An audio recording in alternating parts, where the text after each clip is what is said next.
ನಟ ದರ್ಶನ್ ಮೇಲೆ 24 ಗಂಟೆಯೂ ಕೂಡ ಖಾಕಿ ಹದ್ದಿನ ಕಣ್ಣಿಟ್ಟಿದೆ. ಹಿಂದೆಂದಿಗಿಂತಲೂ ಕೂಡ ದರ್ಶನ್ಗೆ ಈ ಸಲ ಹೆಚ್ಚಿನ ಪೊಲೀಸ್ ಕಾವಲನ್ನ ಕೊಡಲಾಗಿದೆ. ದರ್ಶನ್ ಇರುವಂತಹ ಏಕೈಕ ಸೆಲ್ಗೆ ಸ್ಪೆಷಲ್ ಪೊಲೀಸ್ ಸೆಕ್ಯೂರಿಟಿ ಕೊಡಲಾಗಿದೆ. ಎಲ್ಲರ ಜೊತೆ ಕ್ಯೂನಲ್ಲಿ ನಿಲ್ಲಿಸದೆ ಸೆಲ್ಗೆ ಅಂದರೆ ಅವರಿದ್ದ ಕಡೆಯೇ ಊಟ ತಿಂಡಿ ಸಪ್ಲೈ ಮಾಡ್ತಾ ಇದ್ದಾರೆ. ದೊಡ್ಡ ನಟ ಆದರೂ ಕೂಡ ಮಾನವೀಯತೆಯನ್ನು ಪಕ್ಕಕ್ಕಿಟ್ಟು ನಿಗಾ ಇಟ್ಟಿದ್ದಾರೆ ಪೊಲೀಸರು. ತಮ್ಮ ಕರ್ತವ್ಯವನ್ನು ನಿರ್ವಹಿಸ್ತಾ ಇದ್ದಾರೆ ಎನ್ನುವಂತಹ ಮಾಹಿತಿ ಇದೆ. ಈಗ ಎಲ್ಲರ ಥರ ಅವರು ತಟ್ಟೆ ಲೋಟ ಇಟ್ಕೊಂಡು ಊಟಕ್ಕೆ ಕ್ಯೂ ನಿಲ್ಲಕ್ಕಾಗಲ್ಲ. ಆದರೆ ಹೊರಗಡೆ ಕ್ರೌಡ್ ಅಲ್ಲ, ಒಳಗೂ ಕೂಡ ಕ್ರೌಡ್ ಆಗುತ್ತೆ. ಅಪರಾಧಿಗಳು ಆರೋಪಿಗಳು ಎಲ್ಲರೂ ಮುಗಿಬೀಳ್ತಾರೆ. ಆ ಹಿನ್ನೆಲೆಯಲ್ಲಿ ಅವರೆಲ್ಲಿದ್ದಾರೋ ಅಲ್ಲಿಗೆ ನೀವು ರಿಸ್ಕ್ ತಗೊಳಕ್ಕೆ ಹೋಗ್ಬಿಡಿ ಸರ್, ಅಲ್ಲೇ ಕೂತ್ಕೊಂಡಿರಿ, ತಿಂಡಿ ಉಪ್ಪಿಟ್ಟೋ ಚಿತ್ರಾನ್ನನೋ ಪುಳಿಯೋಗರೆನೋ ಏನು ಮಾಡಿದರೆ ನಾವು ತಟ್ಟೆಗೆ ಹಾಕಿಸ್ಕೊಬರ್ತೀವಿ, ಇಲ್ಲೇ ಇರಿ ಅಂತ ಅಲ್ಲೇ ಕೊಟ್ಟಿದ್ದಾರೆ. ಅದರ ಜೊತೆಗೆ ಯಾರೆಲ್ಲ ಪೊಲೀಸ್ ಆಫೀಸರ್ಸ್ಗಳು ಅಂದರೆ ಅಲ್ಲಿ ಕಾವಲು ಕಾಯೋರು ಇರ್ತಾರೆ, ಎಲ್ರಿಗೂ ಕ್ಯಾಮ್ರಾಗಳನ್ನು ಅವ್ರ ಜೇಬಿಗೆ ನೇತು ಹಾಕಲಾಗಿದೆ.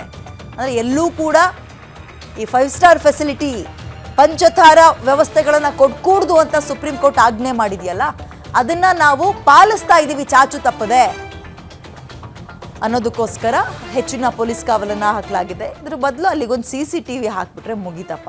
ಏನು ಮಾಡ್ತಿದ್ದಾರೆ, ಹೇಗಿದೆ, ಏನು ವ್ಯವಸ್ಥೆ ಇದೆ, ಹೆಚ್ಚಿನ ವ್ಯವಸ್ಥೆ ಏನಾದರೂ ಇದೆಯಾ ಅನ್ನೋದು ಗೊತ್ತಾಗೋಗ್ಬಿಡುತ್ತೆ. ಇರಲಿ, ಈಗ ಅವರೊಬ್ಬರೇ ಇದ್ದಾರೆ, ಅವ್ರ ಜೊತೆ ಇದ್ದಂತಹ ಸಿಬ್ಬಂದಿಗಳು ಅಂದರೆ ಅವ್ರ ಫ್ರೆಂಡ್ಸ್ ಏನಿದ್ರು ಈ ಪ್ರಕರಣದ ಆರೋಪಿಗಳು ಅವರೆಲ್ಲರೂ ಬೇರೆ ಬೇರೆ ಕಡೆ ಸಪ್ರೇಟ್ ಮಾಡಿದ್ದಾರೆ. ಇದೀಗ ಆತ್ಮೀಯರು ಇಲ್ಲದೆ ನಟ ದರ್ಶನ್ ಏಕಾಂಗಿ ಆಗಿದ್ದಾರೆ. ಊಟ ತಿಂಡಿ ಎಲ್ಲವೂ ಅವರಿದ್ದಂತಹ ರೂಮಲ್ಲಿಗೆ ಬರುತ್ತೆ. ಸೊ ಸದ್ಯ ದರ್ಶನ್ ಅವರು ಹೇಗಿದ್ದಾರೆ ಅಂದರೆ ಒಂಟಿಯಾಗಿದ್ದಾರೆ. ಪರಪ್ಪನ ಅಗ್ರಹಾರ ಜೈಲಲ್ಲಿ ನಟ ದರ್ಶನ್ ಈಗ ಒಂಟಿ. ಯಾವ ಆತ್ಮೀಯ ಕುಖ್ಯಾತ ರೌಡಿಗಳು ಇಲ್ಲ, ಸಹಚರರೂ ಇಲ್ಲ. ಪಾತಕಿಗಳ ಸಂಪರ್ಕ ಭೀತಿಯಿಂದ ರೌಡಿ ಶೀಟರ್ಗಳನ್ನು ಬೇರೆ ಕಡೆಗೆ ಶಿಫ್ಟ್ ಮಾಡಲಾಗಿದೆ. ದರ್ಶನ್ ಹತ್ತಿರದ ಬ್ಯಾರಕ್ಗಳಿಂದ ಕುಖ್ಯಾತರು ಈ ರೌಡಿ ಗಿಡಿಗಳೆಲ್ಲ ಇರ್ತಾರಲ್ಲ ಅವ್ರನ್ನ ಬೇರೆ ಕಡೆಗೆ ಹಾಕಿದ್ದಾರೆ. ದರ್ಶನ್ ಸೆಲ್ನ ಅನತಿ ದೂರದಲ್ಲೇ ಬ್ಯಾರಕ್ಗೆ ಸ್ಥಳಾಂತರ ಮಾಡಿದ್ದಾರೆ. ಬಿ ಬ್ಯಾರಕ್ನಲ್ಲಿ ನಟೋರಿಯಸ್ ರೌಡಿ ಶೀಟರ್ಗಳಿದ್ದಾರೆ. ಈ ಹಿಂದೆ ವಾಟ್ಸಪ್ ಲೈವ್ ಮಾಡಿದ್ದ ರೌಡಿ ಶೀಟರ್ ದರ್ಶನ್ ಅವ್ರನ್ನ ತೋರಿಸಿದ್ರು. ಆಗಲೇ ಗೊತ್ತಾಗಿದ್ದು ದರ್ಶನ್ ಅವ್ರು ಎಷ್ಟು ಆರಾಮಾಗಿದ್ದಾರೆ ಜೈಲೊಳಗೆ ಅಂತ.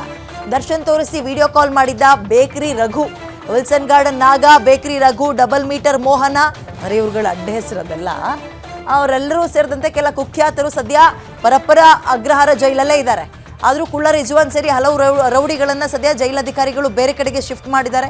ಈ ಹಿಂದೆ ಸ್ಪೆಷಲ್ ಟ್ರೀಟ್ಮೆಂಟ್ ಸಿಕ್ಕಿದೆ ದಾಸನಿಗೂ ಮತ್ತು ಅಲ್ಲಿರುವಂತಹ ಕೆಲ ರೌಡಿಗಳಿಗೂ ಅಂತ. ಒಂದು ಟೀ ಪೈ ಥರ ಹಾಕಿ ಸುತ್ತಲೂ ಒಂದು 4-5 ಚೇರ್ ಹಾಕಿ, ಕೈಯಲ್ಲಿ ಸಿಗರೇಟ್ ಇತ್ತು, ಈ ಕಡೆ ಕೈಯಲ್ಲಿ ಟೀ ಸಾಸರ್ ಇತ್ತು, ಆರಾಮಾಗಿ ಸಿಪ್ ಬೈ ಸಿಪ್ ಕುಡಿತಾ ಇದ್ದಂತಹ ವಿಡಿಯೋ ವೈರಲ್ ಆಗಿತ್ತು. ಇದ್ಯಾವುದು ಆಗ್ತಿಲ್ಲ ಅನ್ನೋದಕ್ಕೆ, ಆಗಬಾರ್ದು ಅನ್ನೋದಕ್ಕೆ ಪೊಲೀಸರು ನಿಗಾ ಇಟ್ಟಿದ್ದಾರೆ ಅಂತ ಅಷ್ಟೇ, ಇನ್ನೇನು ಅಲ್ಲ. ಮೋರ್ ಡೀಟೇಲ್ಸ್ ನನ್ನ ಕಲೀಗ ಅಜಯ್ ನೀಡ್ತಾರೆ. ಅಜಯ್, ಹೇಗಿದ್ದಾರೆ ದರ್ಶನ್ ಅವರು? ಪಂಚತಾರ ವ್ಯವಸ್ಥೆಗಳೆಲ್ಲವೂ ದೂರ, ಒಂಟಿಯಾಗಿದ್ದಾರ, ಸ್ನೇಹಿತರು ಇಲ್ಲದೆ, ಡೀಟೇಲ್ಸ್ ಕೊಡೋದಾದ್ರೆ ಅಜಯ್. ಇದೇ ರೇಣುಕಾಸ್ವಾಮಿ ಹತ್ಯೆ ಪ್ರಕರಣದಲ್ಲಿ ಜೈಲು ಸೇರಿರುವಂತಹ ದರ್ಶನ್ ಆಗಿರ್ಬೋದು, ಜೊತೆಗೆ 7 ಜನ ಆರೋಪಿಗಳನ್ನ ಕೂಡ ಪರಪ್ಪರ ಅಗ್ರಹಾರದಲ್ಲಿ ಇಡಲಾಗಿದೆ. ಅಂದ್ರೆ ಪ್ರಮುಖವಾಗಿ ಇಲ್ಲಿ ಕೆಲವೊಂದಷ್ಟು ರೌಡಿ ಶೀಟರ್ಗಳು ಏನಿದ್ದಾರೆ, ಬೆಂಗಳೂರಿನ ಅಂಡರ್ವರ್ಲ್ಡ್ ಡಾನ್ಗಳು ಅಂತ ಹೆಸರು ಪಡ್ಕೊಂಡಿರುವಂತಹ ವಿಲ್ಸನ್ ಗಾರ್ಡನ್ ನಾಗ ಆಗಿರ್ಬೋದು, ಬೇಕರಿ ರಘು, ಅಂದ್ರೆ ಸೌತ್ ಡಿವಿಷನ್ ಅಲ್ಲಿ ಆತ ತನ್ನದೇ ಆದಂತಹ ರೌಡಿ ಗ್ಯಾಂಗ್ ಅನ್ನ ಬೆಳೆಸ್ಕೊಂಡಿದ್ದಾನೆ. ಅದೇ ರೀತಿಯಾಗಿ ಡಬಲ್ ಮೀಟರ್ ಮೋಹನ್ ಆಗಿರ್ಬೋದು.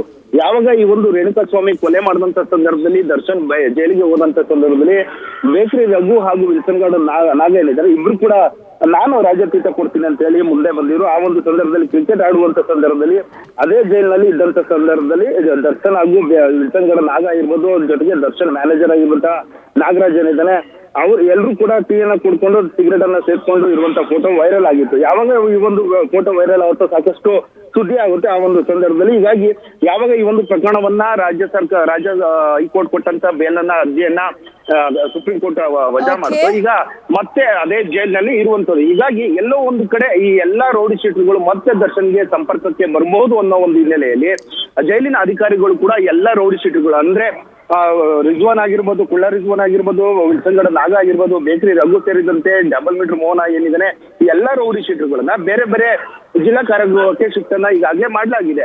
ಅಂದ್ರೆ ಪ್ರಮುಖವಾಗಿ ಈ ಒಂದು ಬಿ ಬ್ಯಾರಕ್ ಅಲ್ಲಿ ಏನಿದ್ದಾರೆ ದರ್ಶನ್, ಆ ಬ್ಯಾರಕ್ ನ ಸುತ್ತಮುತ್ತ ಯಾರು ಬರೋ ಹಾಗಿಲ್ಲ.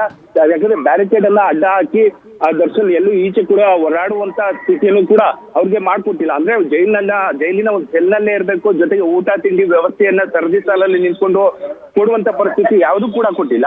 ಏನೇ ಇದ್ರು ಡೈರೆಕ್ಟ್ ಆಗಿ ಜೈಲಿನ ಅಧಿಕಾರಿಗಳು ಈಗಾಗಲೇ ಸೂಪರಿಂಟೆಂಡೆಂಟ್ ಆಗಿರ್ಬೋದು, ಜೊತೆಗೆ ಇಬ್ರು ಅಸಿಸ್ಟೆಂಟ್ ಜೈಲರ್ಗಳಾಗಿರ್ಬೋದು ಎಲ್ಲರನ್ನೂ ಕೂಡ ಸಿಬ್ಬಂದಿಗಳನ್ನ ನಿಯೋಜನೆ ಮಾಡಿರೋದ್ರಿಂದ ಊಟ ತಿಂಡಿ ಎಲ್ಲ ಡೈರೆಕ್ಟಾಗಿ ಸೆಲ್ಗೆ ಕೊಡ್ತಾ ಇದ್ದಾರೆ. ಸದ್ಯ ಬೇರೆ ಶಿಫ್ಟ್ ಆಗೋವರೆಗೂ ಕೂಡ ದರ್ಶನ್ ಮೇಲೆ ಹದ್ದಿನ ಕಣ್ಣನ್ನ ಜೈಲಿನ ಅಧಿಕಾರಿಗಳು ಇಟ್ಟಿರುವಂತದ್ದು. ವಿದ್ಯಾ, ಧನ್ಯವಾದ ಅಜಯ್ ಡೀಟೇಲ್ಸ್ಗೆ.